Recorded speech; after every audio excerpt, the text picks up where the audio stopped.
오라, 우리가 여호와께로 돌아가자. 여호와께서 우리를 찢으셨으나 도로 낫게 하실 것이요 우리를 치셨으나 싸매어 주실 것임이라. 여호와께서 이틀 후에 우리를 살리시며 셋째 날에 우리를 일으키시리니 우리가 그의 앞에서 살리라. 그러므로 우리가 여호와를 알자. 힘써 여호와를 알자. 그의 나타나심은 새벽 빛같이 어김없나니 비와 같이 땅을 적시는 늦은 비와 같이 우리에게 임하시리라 하니라.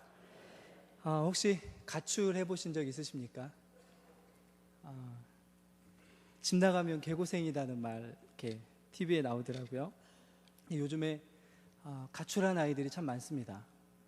가족 문제로, 또 학교 문제로, 또 친구 문제로, 여러 가지 문제로 복잡한 이유로 길거리를 헤매는 아이들이 저희가 생각하는 것보다 참 많습니다. 그래서 이 아이들을 보고 우리가 일탈한 아이들이라고 하죠. 원래 가야 될 길에서 벗어난 아이들입니다.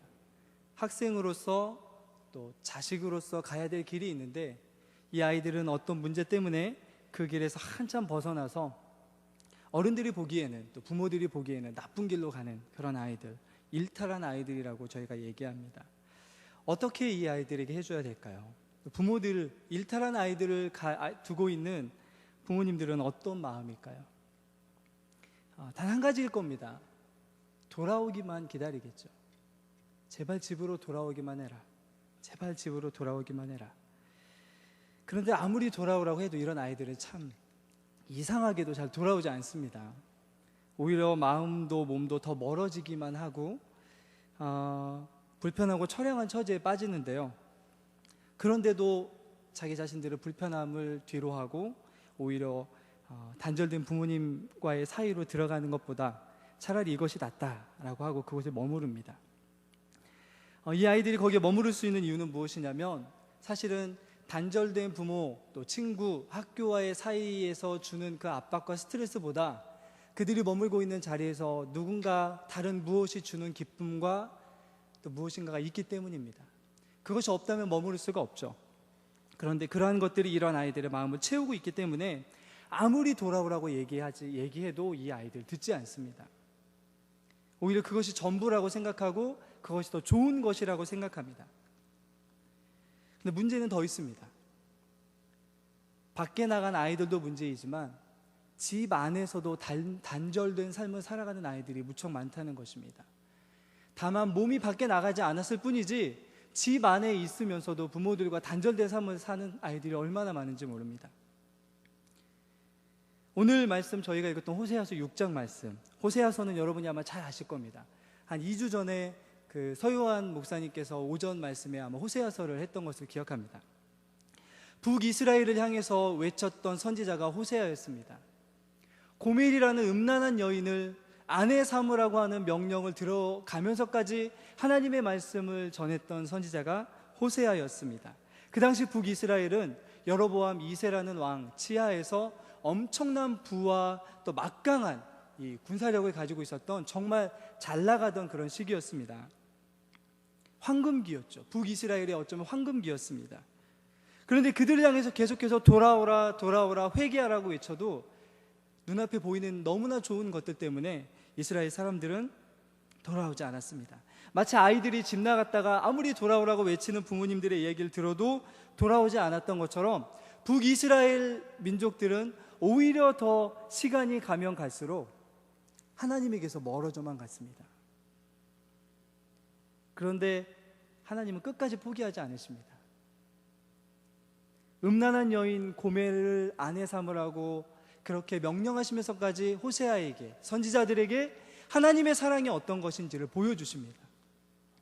그리고 경고하시죠. 그들을 통해서. 쉽게 얘기하면 이런 것입니다. 좋은 말 할 때 돌아와라. 좋은 말 할 때 돌아와라. 하지만 이스라엘 백성들은 끝까지 돌아오지 않았습니다. 하나님보다 사랑하는 것이 더 많았기 때문이었습니다. 요즘 선배 목사님들의 말씀을 듣다 보면 참 가슴이 참 먹먹해질 때가 많습니다. 요즘 들어서 이렇게 목사님들의 설교를 듣다 보면 한국교회 얘기를 참 많이 하거든요. 그런데 실제로 제가 신학교에 들어갔던 2003년부터 한국 교회가 문제가 많다, 세속화되었다, 물질이 찌들었다, 이런 얘기가 정말 매 수업 시간마다 이런 경고의 메시지들이 들려왔습니다. 그런데 요즘 선배 목사님들이 하시는 말씀은 이렇습니다. 지금은 더 심하다. 지금은 말할 수 없이 심하다. 이런 말씀을 듣다 보면 목회의 길에 들어선 얼마 안 된 저 같은 젊은 목회자들의 입장에서는 참 어떻게 말로 할 수 없는 그런 슬픔이 밀려옵니다. 저희가 학교 다닐 때 선배 목사님들이 오셔가지고 체프 시간마다 이렇게 얘기하셨던 기억이 납니다. 여러분들이 목회할 때는 우리 세대가 목회할 때보다 10배는 더 힘들 겁니다. 그때는 그게 들리지가 않더라고요. 에이, 목사님 좋은 세상 사셨으면서 이런 생각했었습니다. 그런데 지금 현재 이 시대를 살아가면서 보니까 정말 10배는 더 힘든 것 같아요. 요즘에 아주 절감하고 있습니다.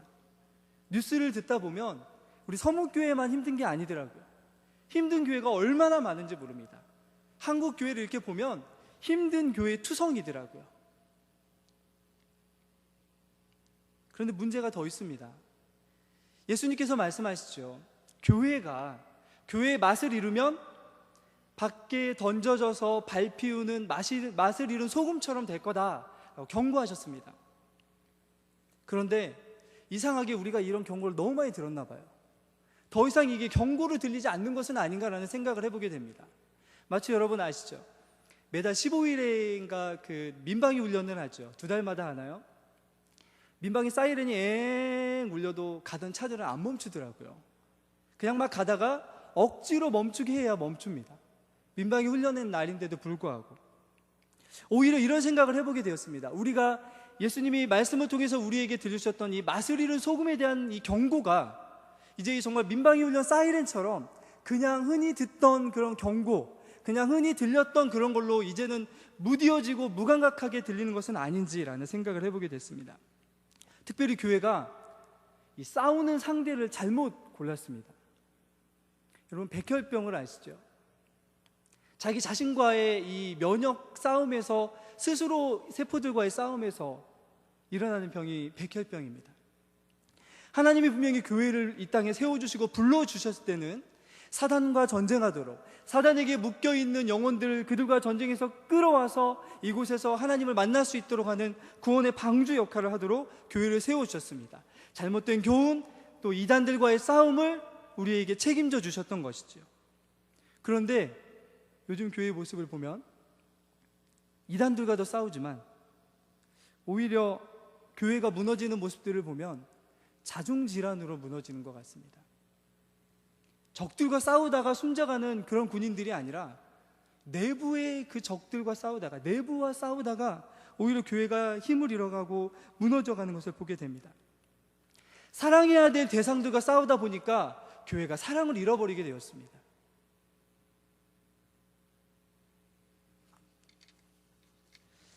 이게 우리 시대에, 지금 우리 현 시대를 살아가는 우리의 모습입니다.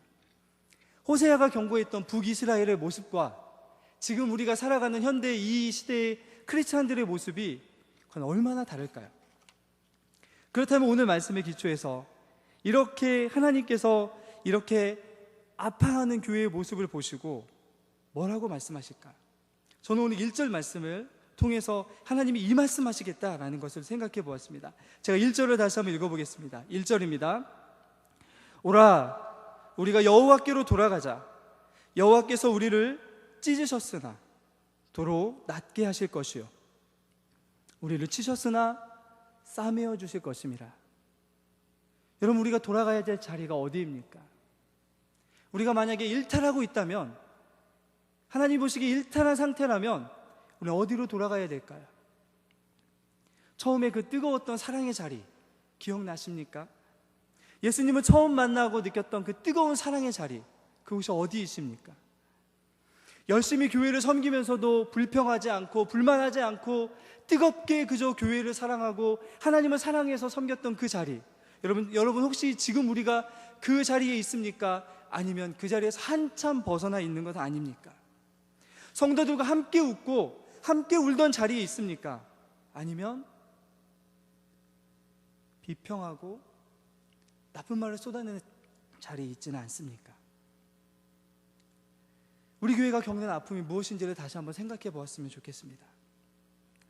저는 이 말씀을 준비하면서 우리도 다시 돌아가야 되지 않을까라는 생각을 정말 많이 해봤습니다.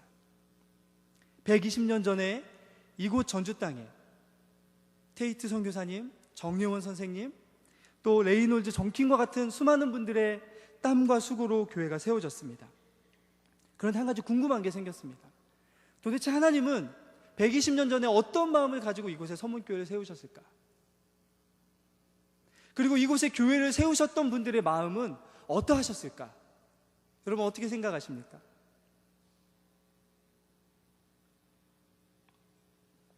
하나님은 어떤 마음으로 서문교회를 세우셨을까요? 그리고 이 땅에 교회를 세우셨던 그 선교사님들은 도대체 어떤 마음으로 교회를 세우셨을까요? 우리 그때의 마음으로 돌아가야 되지 않을까요? 처음 한번 생각해 보십시오. 전주 땅에서 가장 처음 예수를 만나서 눈물로 그 사랑을 고백했던 자리가 이 자리입니다. 처음으로 이 구원의 기쁨과 감격을 노래했던 자리가 이 자리입니다. 가장 처음 전도의 기쁨을 누리면서 자기가 전도했던 사람이 예수를 믿게 되는 그 기쁨을 누렸던 자리가 바로 이 자리입니다. 하나님과 기도하면서 내 문제를 내려놓고 하나님이 그 문제를 책임져 주신다는 그 한 가지만을 바라보고 고난을 참고 견뎌가면서 기도했던 자리가 바로 이 자리입니다. 신분의 벽을 뛰어넘어서 형제 자매라고 불렀던 그 감격적인 순간을 맞이했던 자리가 바로 이 자리입니다. 하나 되었던 그 자리, 무엇이 이 자리를 이렇게 흔들고 있을까요? 아까 예배에 이렇게 딱 오면서 처음 들었던 생각이 에스라서가 생각났습니다. 스룹바벨의 1차 포로 귀환 때 세워졌던 성전이 스룹바벨 성전이었습니다. 그때 나이 들었던 성도들이 스룹바벨 성전을 보고 눈물을 흘리며 통곡을 합니다. 대성통곡을 합니다. 땅바닥에 주저앉아서 엉엉 웁니다. 왜 우신지 혹시 아십니까? 이전에 세워졌던 솔로몬의 성전과 비교해서 스룹바벨 성전은 너무나 초라했기 때문이었습니다. 하나님에게서 멀어져서 하나님의 길에서 벗어나서 살았던 결과가 어떤 것인지를 너무나 잘 보았던 것이죠. 저는 그런 이유를 댈 수는 없겠지만 참 마음이 아프다라는 생각을 해보게 되었습니다. 주위를 한번 둘러보십시오. 참 젊은이들은 다 어디 갔을까요? 제 또래 분들이 정말 하나도 보이지 않는 것 같습니다. 또 괜히 난 젊은데 하시는 분들 계시지 않으실지 모르겠습니다. 그런데 오늘 말씀을 준비하면서 그런 생각을 해보게 됐습니다. 괜찮다. 비록 젊은 사람들이 없다 할지라도 괜찮다. 아멘이십니까? 그 이유를 혹시 뭐라고 생각하십니까, 여러분들은? 전 이렇게 생각했습니다. 젊은 사람들에게 부족한 것이 역사의식입니다. 우리의 세대는 역사를 보지 못하고 자란 세대입니다. 하지만 이곳에 계신 여러분들은 서문의 역사를 보고 계시고 또 역사를 보고 이곳에까지 오신 줄 믿습니다. 역사를 알면 바르게 갈 수 있습니다. 이전에 우리가 뭘 잘못했는지, 그리고 이전에 어떤 일이 있었는지를 잘 아시기 때문에 앞으로 가야 될 길을 나중에 젊은이들에게 알려줄 수 있는 분이 저는 여러분이라고 확신합니다. 그 역할을 해주셔야 됩니다. 앉은 자리에서 누가 잘못했다, 이런 일은 안 된다, 이런 얘기하지 마시고 그러지 않았으면 좋겠습니다. 오히려 내가 이전에 겪어봤던 이런 일을 보니까 또 기도하다가 떠올랐던 생각은 이것이다. 이제 우리가 이렇게 가야 된다. 서문교회는 이렇게 가야 된다.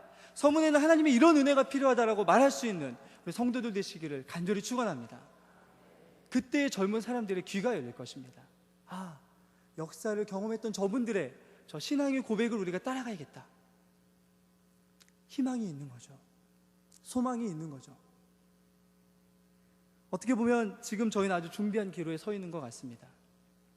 어떤 길을 갈 것인가? 하나님께서 잠시 저희가 가는 길을 막으신 건 아닌가라는 생각을 솔직히 좀 해봅니다. 아니면 우리가 뭔가 잘못해서 길을 끊겨버린 것은 아닌지라는 생각도 좀 해보게 됩니다. 목사이면서도 참 궁금합니다. 하나님 왜 이런 일을 하셨습니까? 하나님이 하신 일이 아니지 않을까? 이런 생각도 해봅니다. 하나님 정말 뭘 원하시는 것입니까? 여러분 혹시 발견하고 계십니까? 하나님이 왜 우리에게 이런 일을 하셨는지, 아니면 허락하셨는지.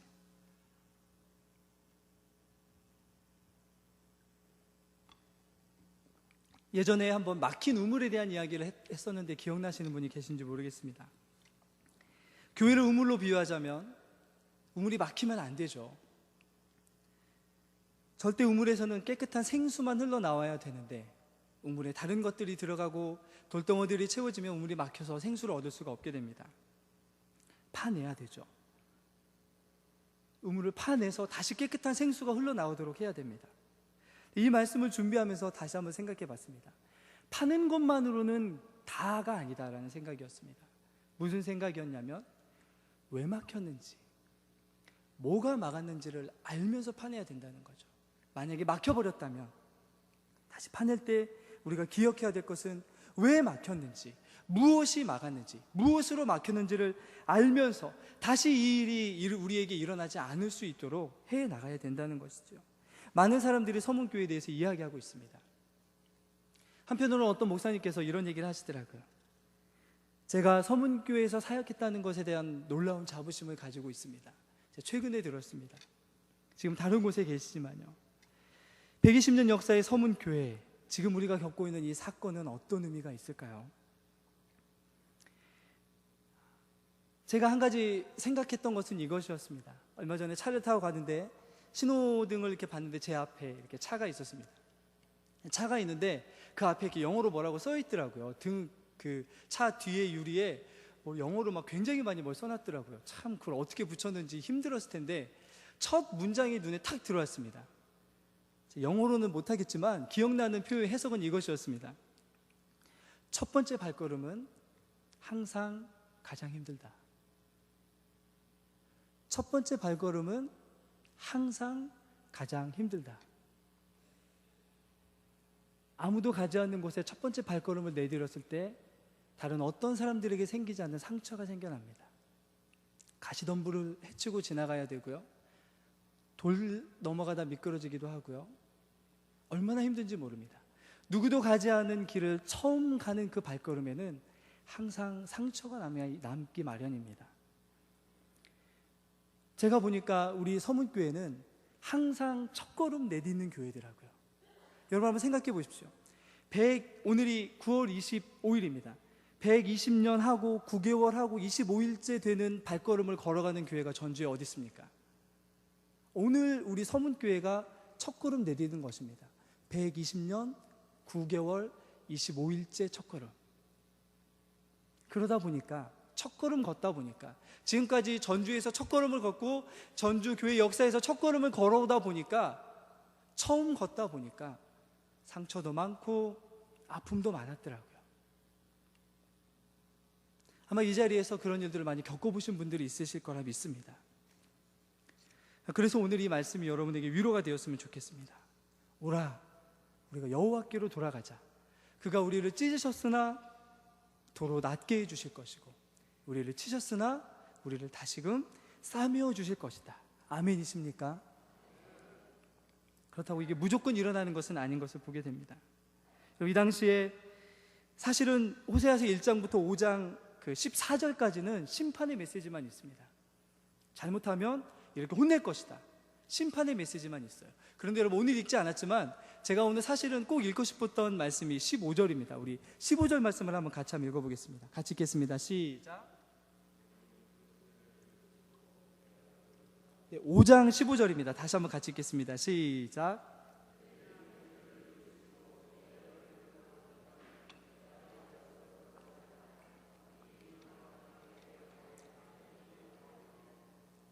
경고하시고 고난을 주신 이유가 무엇이냐면 이런 것입니다. 매와 채찍의 의미, 찢으시고 또 때리셨던 이유가 무엇이냐면 이런 것입니다. 15절 말씀을 읽으셨죠. 그들이 그 죄를 뉘우치고 내 얼굴을 구하기까지 내가 내 곳으로 돌아가리라. 그들이 고난받을 때에 나를 간절히 구하리라. 그들이 고난받는다면 혹시라도 내게로 돌아올지 몰라서 내가 고난을 내린다는 의미입니다.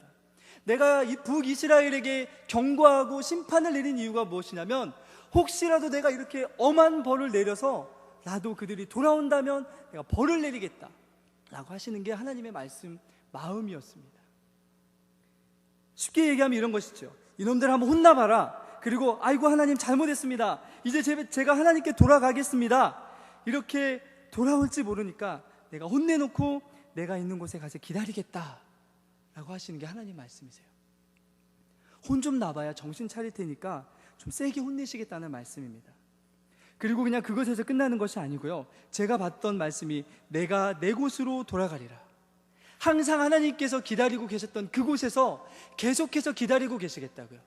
때리시지만, 혼내시지만, 벌을 내리시지만 하나님은 그 자리에서 기다리고 계시겠다고요. 혹시 돌아올지 모르니까.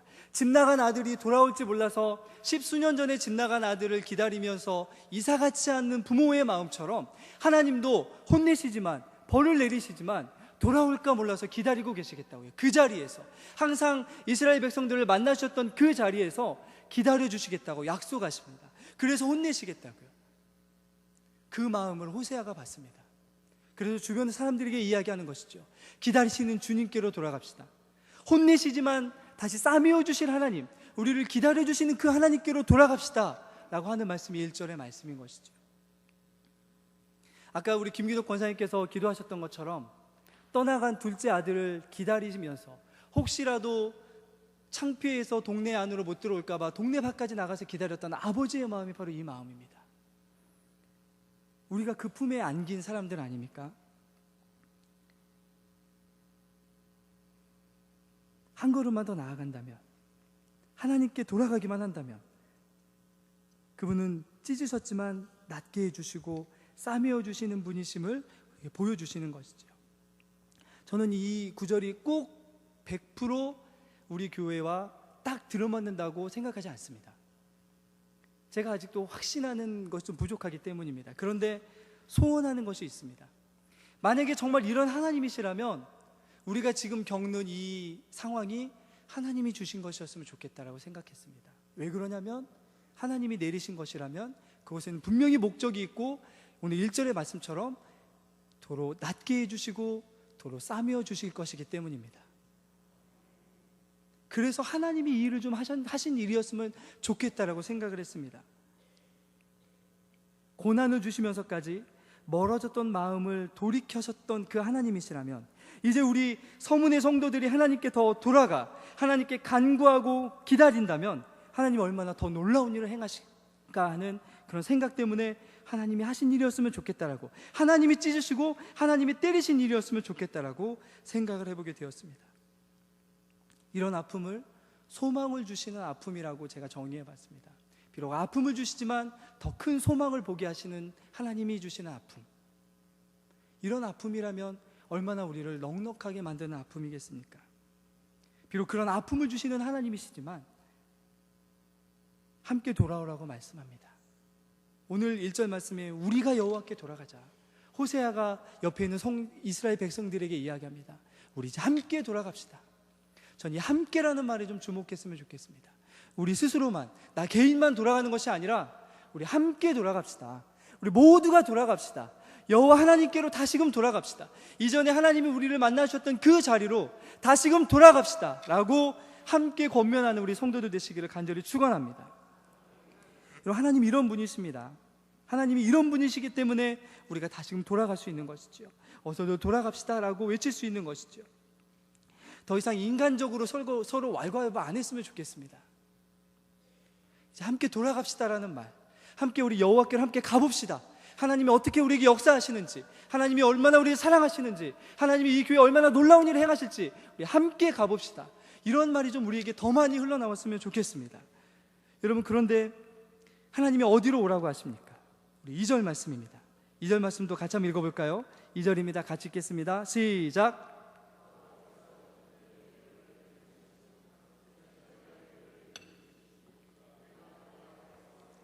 네, 우리가 어디에서 살 수 있다고요? 네, 하나님 앞에서요. 우리가 돌아가야 될 자리는 어디냐면 하나님 앞입니다. 아멘이십니까? 그런데 여러분, 구약에서 혹시나 한번 찾아보십시오. 여호와 앞은 언제나 두려움의 자리였습니다. 이사야가 여호와 앞에 섰을 때 어떻게 되었죠? 난 죽었다라고 고백했죠. 여호와 앞은 두려움의 장소였습니다. 그런데 그것이 어떻게 우리가 돌아가야 될 하나님의 품이 될까요?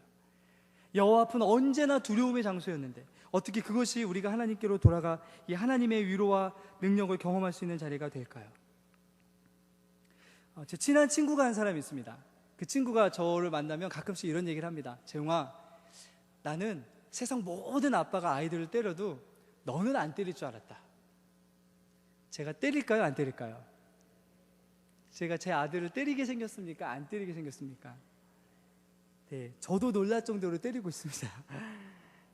세 아들을 이렇게 함께 이렇게 통제하다 하려고 보니까 안 때릴 수가 없더라고요. 그런데 이렇게 때리면, 제가 제 아이를 때리면, 사실 어제도 때렸거든요. 제가 너무 막 가슴이 아파가지고 근데 때릴 수밖에 없는 상황이었습니다. 앞에 핑계이긴 하지만. 근데 아이를 때리니까 이렇게 옷 속으로 숨더라고요. 이렇게 옷을 걸어놨는데 옷 속으로 숨었습니다. 제가 뭐라고 했냐면 빨리 안 와! 하니까 얘가 무서워서 못 오잖아요. 일단 등 한 대 맞았고 가면 또 맞을 거라는 걸 아니까 이제 안 옵니다. 너 안 오면 더 혼나? 하니까 이제 일어나가지고, 정말 아시죠? 막 무서워서 이렇게 한 발짝으로 움직이는 게 아니고 이렇게 그 스케이트 타듯이 이렇게 스치면서 바로 옮겨서 천천히 왔습니다. 제가 더 때렸을까요? 안 때렸을까요? 저를 너무 좋게 보시는군요. 안 때렸습니다. 제가 항상 하는 게 있습니다. 한 대 때리면 그 다음에는 제 앞으로 오게 만듭니다. 그래서 제가 그 아이를 안아줍니다. 야, 이 녀석아, 말 잘 들었으면 안 맞았잖아. 왜 아빠를 화나게 만들어? 너 이제부터 더 그럴 거야? 전 이게 하나님 마음인 것 같습니다. 처음에 제 앞에 섰을 때 그 아이는 아빠가 두려움의 대상이었고 공포의 대상이었습니다. 매를 들고 있으니까요. 한 대 맞았으니까요. 하지만 오라고 하는 아빠의 말 무서워서 갔는데 아빠가 품에 안고 이제 더 이상 우리 이러지 말자라고 얘기했을 때 제 품은 아이에게는 유일한 안식처가 되는 거죠. 하나님 이런 분이셨습니다. 혼내셨지만 하나님의 품으로 돌아가면 하나님 안아주십니다. 우리 모두가 그 품으로 좀 돌아갔으면 좋겠습니다. 다시금 우리가 향해야 될 곳이 어딘지를 다시금 좀 궤도 수정을 했으면 좋겠습니다.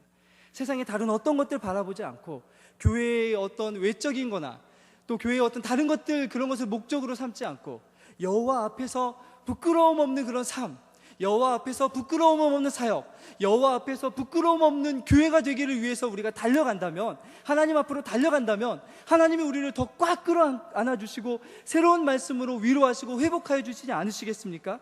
그 자리가 안식과 평강의 자리가 되지 않으시겠습니까? 하나님이 그 마음으로 우리를 다시 부르시고 계신다는 것을 기억하셨으면 좋겠습니다. 북이스라엘 백성들은 이 음성을 들었습니다. 하나님이 그들을 향해 뭐라고 말씀하신지 아십니까? 에브라임아, 내가 어떻게 너희를 놓겠느냐? 이스라엘아, 내가 어떻게 너희를 버리겠느냐? 내 마음이 내 속에서 돌아서 나의 긍휼이 온전히 불붙는 듯하다. 제가 아는 하나님이시라면 지금 서문교회를 향해서 불붙는 마음으로 바라보고 계실 것입니다. 120년 동안 바라보셨던 그 자리에서 불붙는 마음으로 바라보고 계실 줄 믿습니다. 그리고 말씀하십니다. 절대 포기하지 마라. 나도 너희를 포기하지 않는다. 절대 물러서지 마라. 나도 너희에게서 절대 물러서지 않겠다. 여러분, 하나님이 찢으시고 하나님이 때리시는 건 사실은 그냥 찰싹 때리지 않으십니다. 찢으셨다는 말은 사자가 먹이를 갈기갈기 찢었다는 말과 동일한 말입니다. 때리셨단 말은 그냥 종아리 몇 대 때렸다는 게 아니고요, 얼마나 많이 때렸는지 맞다가 땅바닥에 쓰러져 버렸다는 말입니다. 원어를 보면은요. 그런데 하나님이 어떻게 치료해 주시는지 아십니까? 2절 말씀 다시 한번 보시겠습니다. 2절 말씀 앞에 보시면 여호와께서 다시 회복시키시는데 어떻게 회복시키시냐면 이틀 만에 우리를 살리시고 사흘이 되면 우리는 일어날 것이다. 여러분, 교통사고 나보신 적 있으시죠? 전치 2주, 3주는 기본이죠. 그냥 주먹으로 한 대 맞아도 뭐 진단서 그렇게 끊습니다. 사람에게 만약에 이렇게 맞았다고 생각해 보십시오. 사자가 갈기갈기 찢어서 정말 매 맞고 맞아서 땅바닥에 쓰러졌던 사람이 이틀 만에 살아나고 3일 만에 일어날 수 있겠습니까? 하지만 하나님께로 돌아간다면 하나님께서 기적과 같은 방법으로 이틀 만에 살리시고 3일 만에 일으켜 세워주실 것이라는 약속의 말씀을 이곳에 담아주십니다. 여호와 앞에 나가기만 한다면, 여호와께 돌아가기만 한다면, 그분의 품에 다시 안기기만 한다면 하나님은 세상이 경험할 수 없는 놀라운 그런 기적적인 치료와 회복을 이틀 만에, 3일 만에 우리에게 행하여 주실 것이라고 약속하여 주십니다. 우리 서문교회에 그런 하나님의 회복과 치료가 임하기를 간절히 소망합니다. 하나님께서 그렇게 약속하여 주시는 것이죠. 돌아오라고요. 요엘 선지자가 이렇게 얘기했습니다. 너희는 옷을 찢지 말고 마음을 찢어라. 너희 하나님 여호와께로 돌아올지어다. 그는 은혜로우시며 자비로우시며 노하기를 더디하시며 인애가 크시사 뜻을 돌이켜 재앙을 내리시지 아니하시는 분이시다. 이러한 분이 하나님이십니다. 우리가 찢어야 될 게 무엇입니까? 찢긴 바 된 우리의 여러 가지 외형적인 것들 보고 아파야 될까요? 아닙니다. 하나님께로 돌아가려면 우리 마음을 찢어야 됩니다. 하나님께로 돌아가려면 우리가 내려놓을 것이 되게 많습니다. 때로는 솔로몬에게 하셨던 것처럼 하나님은 인생 막대기로 우리를 치실 때가 있습니다. 잘못 가면 때리시는 거죠. 그렇다고 우리가 꼭 완전히 잘못 갔다라고 또 얘기할 수도 없습니다. 그렇다면 하나님이 우리에게 행하실 일 무엇일까요?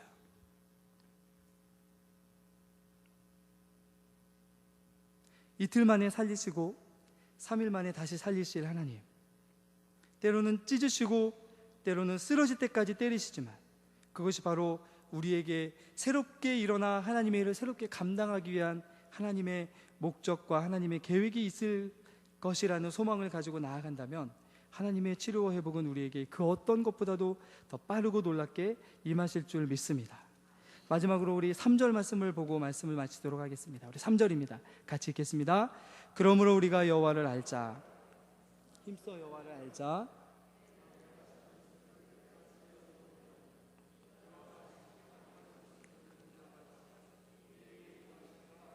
네, 우리가 여호와를 알아야 됩니다. 하나님은 어떤 분이신지 더 알아야 되죠. 여러분 스토커라는 말 아시죠? 스토커들 정말 끈질기게 쫓아다니는. 근데 오늘 여기 이 말씀이 스토커라는 의미가 담겨 있습니다. 스토커가 자기가 좋아하는 사람을 끈질기게 쫓아다니는 것처럼 여호와를 알게 힘써라라고 말씀합니다. 여러분 요즘 아이들 뭐 자기가 좋아하는 연예인들 생일, 주소 뭐 다 합니다. 줄줄줄 외웁니다. 우리 하나님에 대해서 얼마나 많이 알고 있습니까? 하나님은 이제 우리에게 약속하십니다. 하나님께서 우리에게 나타내 주시는데요, 그분을 나타내 주시는데 새벽빛같이 어김없이 나타내 주시겠다고 약속하십니다. 땅을 적시는 늦은 비와 같이 우리에게 필요할 때마다 우리를 적셔 주시겠다고 약속하여 주십니다. 우리가 해야 될 일은 하나님을 온 힘을 다해서 알아가야 되는 것입니다. 하나님을 온 힘을 다해서 사랑해야 된다는 것입니다. 하나님만 바라봐야 되죠. 이번 주 주일 설교에 넘버원이 아니라 온리원이 돼야 된다는 말씀. 그때는 이렇게 그냥 넘어갔는데 생각해 보니까 참 일리 있는 말이다라는 생각을 해보게 됐습니다. 우리가 그분 앞에 돌아가서 서야 될 하나님, 때마다 일마다 우리에게 나타내 주시겠다고 약속하신 그 하나님, 우리 그분께로 돌아갔으면 좋겠습니다. 이제 말씀을 마치겠습니다. 요즘에 혹시 굿닥터라는 드라마를 보시는 분 혹시 계십니까? 뭔 소린가 하시는 분이 대부분이신 것 같은데 다 주무시나요 그 시간에? 거기에 제가 참 이 대사가 마음에 들어서 여러분하고 좀 나눠보고 싶었습니다. 박시온이라는 약간 그 서번트 증후군이라는 자폐와 비슷한 병을 앓는 의사 지망생이 의사의 길을 걸어가면서 겪는 일인데요. 어느 날 이제 이렇게 약간 술자리를 하고 나서 밖으로 선임 그 교수님인 김도환이라는 교수가 박시온 이 친구를 불러냅니다. 그리고 뭐라고 얘기하냐면 이렇게 얘기합니다. 너 용기가 뭔 줄 알아? 두려워하지 않는 거? 아니야. 용기란 두려워도 계속 나가는 거야.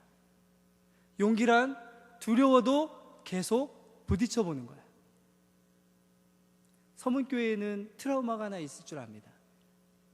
지금 우리가 겪고 있는 일, 전주에 또 사실은 한국의 어떤 교회보다도 이런 일을 많이 겪어본 교회입니다. 공포증이 있죠. 하지만 지금 우리에게 필요한 건 여기서 주저앉아 있거나 이걸 두려워해서는 안 됩니다. 비록 두려울지라도 계속 나아가야 되죠. 이게 바로 하나님이 주신 용기일 것입니다. 포기하지 않고 우리의 문제를 직시하고 아프지만 고쳐야 할 부분이 있다면 과감하게 고쳐나가서 이제 잿더미 속에서 일으키시는 그 하나님의 새로운 소명과 의미를 주시는 그분에게 돌아가 하나님이 주시는 은혜를 더욱더 새롭게 경험할 수 있는 우리 전주 서문교회가 되기를 간절히 소망합니다.